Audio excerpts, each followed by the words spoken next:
right, get the ladder up there. And I'll hand you the ball. We've been preparing for this for a couple weeks now. I'm kind of excited.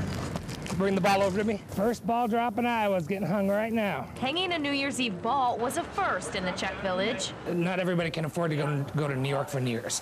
So, I mean, why not have a little mini New York down here? With the ball in place. It'll get brighter after it gets dark out. And ready to drop. Inside, things were heating up. This is Hawaiian baked fish. As smugglers wharf Big Bamboo Bar prepared food for dozens of Eastern Iowans. This is a mixture of rice vinegar, honey, soy sauce. It's a New Year's luau in the Czech Village, a tropical way to bring in 2012. And then we got some grass skirts, so if somebody gets really wild, we can put one of those on them. Organizers hope this New Year's Eve event will be back for years to come.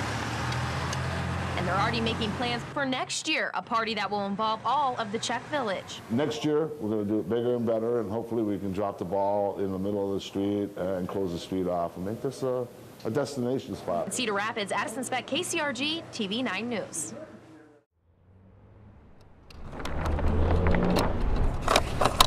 Gas prices are ridiculous. Have you ever met a driver who wouldn't mind paying more at the pump? Probably not. Do you think it'd be worth having to pay more at the pump in order to get your roads fixed? Yeah, I could see that. The roads in Dubuque definitely need some help, so I don't think it'd be a bad thing. Supervisors in Dubuque County admit some of the roads are in pretty bad shape, but they don't have the money it will take to make all the repairs. Dubuque County is approximately $3 million a year short of having enough dollars to adequately maintain the roads and bridges in Dubuque County. The gas tax increase would produce about $23 million for road repairs statewide. Would you slide it over here for me? That would be about $1 million per year for Dubuque County. Still, some say there's got to be a better way to cover the road repair costs. Nope. That's what we pay for our taxes, our home taxes, our license plates. That's what it's for. If passed, the 8-cent increase would add up to about $60 extra at the pump per year for the average driver. A few cents can really add up. In Dubuque, Katie Wiedemann, KCRG TV 9 News.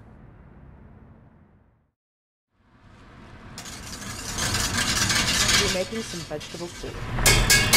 Angela and Carolyn Linton Canfield, Oh, the sound of selling.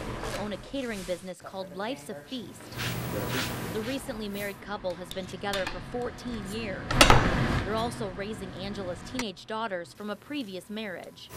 For a while it was Carolyn, and then over time it just became Mom Carolyn. And then we became the moms. But Carolyn has no legal rights when it comes to the teens, making parenting an even bigger challenge. If I couldn't take her to a doctor's appointment, Carolyn couldn't unless I gave her a letter. Had to be carried all the time in the car, because otherwise I would not be able to make decisions for our children. And I'd have to call Angela. Those frustrations Families have different makeups. continue and still there today. are dealing with college now, even though we live in Iowa and we are a legally married couple, everything for college and financial aid has gone on Angela's financial records.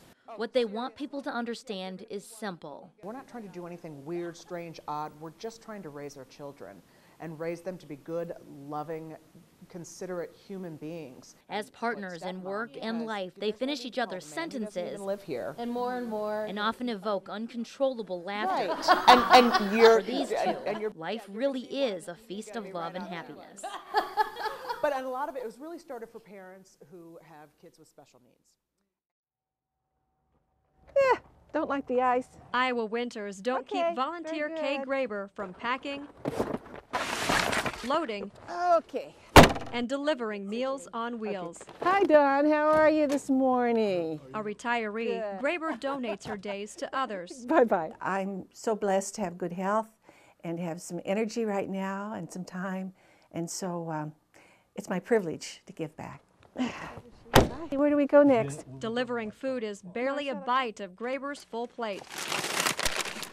She's active in her church, Hello. has helped with flood relief, Hi there. and sits on the board for the Indian Creek coming with Nature you. Center. Nice and warm in here. But perhaps closest to her heart is an organization built on tragedy. In 1980, our son was thrown out of a Jeep and sustained a severe head injury. Mark Graber couldn't speak or move.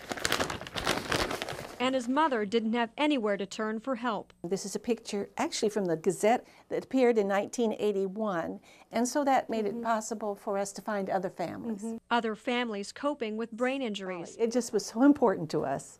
And that was the beginning of the Brain Injury Association of East Central Iowa. By now we have 80 survivors here in this area and another 40 in Iowa City.